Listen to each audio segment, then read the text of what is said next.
ராம் ராம். வாழ்க வளமுடன். Voice of காஞ்சி நேயர் அனைவருக்கும் இனிய மாலை வணக்கம். இன்னைக்கு என்ன பார்க்க போறோம்? மண்டோதரி. மண்டோதரி எவ்வளவு விசேஷமானவ அப்படிங்கறத பார்க்கலாம்.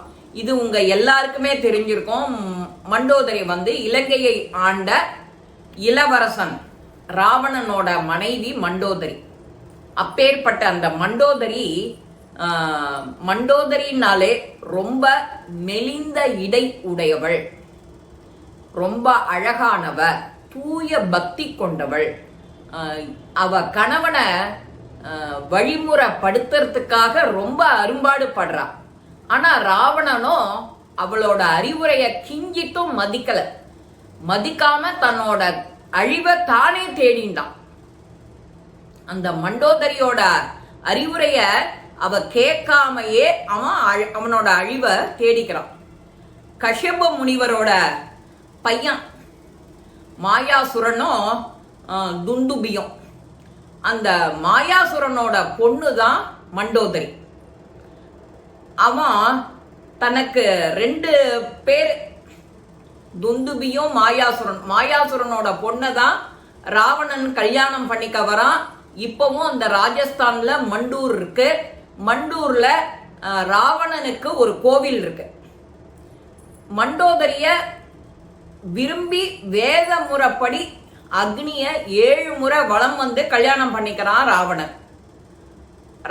ராஜஸ்தான்ல ஜோத்பூர் அப்படிங்கிற அந்த இடத்துலதான் மண்டூருங்கிற மாவட்டம்.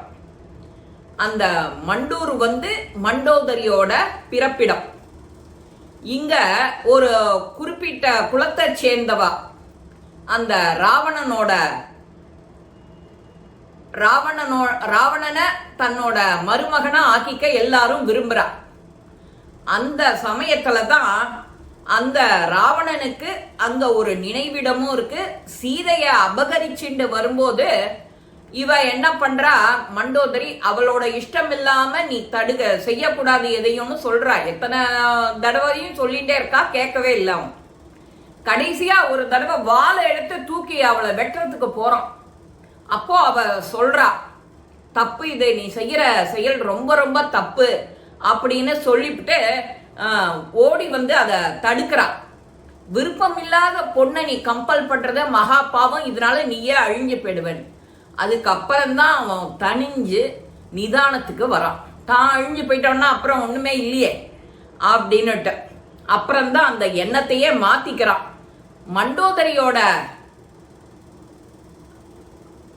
மண்டோதரிய சீத்தையோட தாயின்னு ஒரு சில இடத்துல பாயிண்ட் அவுட் பண்ணியிருக்கான். ராமாயணத்துல சொல்லல, வால்மீகி ராமாயணத்துல சொல்லல.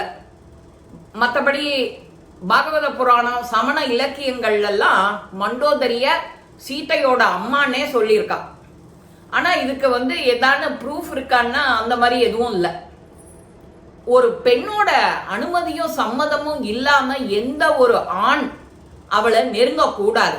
அவ சம்மதம் இல்லாட்டா அவளை விட்டு விலகி போயிடணும்.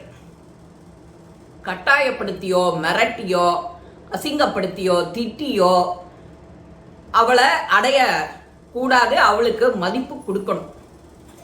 இப்பேற்பட்ட இந்த அறிவுரைய கிஞ்சித்தும் கேட்காம நேர்மையா நடக்காம இந்த ராவணன் கடைசியில எப்படி அழிஞ்சு போறான் அப்படிங்கிறது தான் இந்த மண்டோதரியோட பாத்திரம். இதுல மண்டோதரியோட பாத்திரம் எப்படி நேர்மையா, அழகா, பக்தியா, ரொம்ப அழகா சொல்லியிருக்கா அந்த ராமாயணத்துல. இப்பேற்பட்ட அந்த மண்டோதரியோட புகழ நாமளும் விசாரிக்கணும், கேட்கணும்.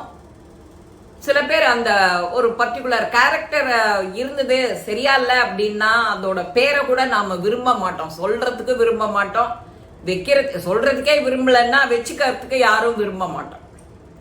மண்டோதரி அவ்வளவு உத்தமமானவ, பக்தியில, நேர்மையில, எல்லாத்திலையும் இந்த சாஸ்திரத்தையும் மீற மாட்டா. தன்னோட கணவனை அவ்வளவு அன்பு வழியில கொண்டு வந்தது அவதான். ஆனா அவன் அழிவை தேடிட்டான். என்ன பண்றது? அதுதான் அங்க ராமாயணத்தோட ரொம்ப ரொம்ப உண்மையான நிலை. இந்த பதிவு உங்க எல்லாருக்குமே பிடிச்சிருக்கோம். லைக் பண்ணுங்க, ஷேர் பண்ணுங்க, பெல் பட்டனை கிளிக் பண்ணுங்க, சப்ஸ்கிரைப் பண்ணுங்க, கமெண்ட்ஸ் பாக்ஸ்ல கமெண்ட்ஸ் போடுங்க. ஸ்ரீ மகாபிரிவா திருவடிகளே சரணம். நல்லதே நடக்கும். ஆனந்தமா இருப்போம் நண்பர்களே. வாழ்க வளமுடன்.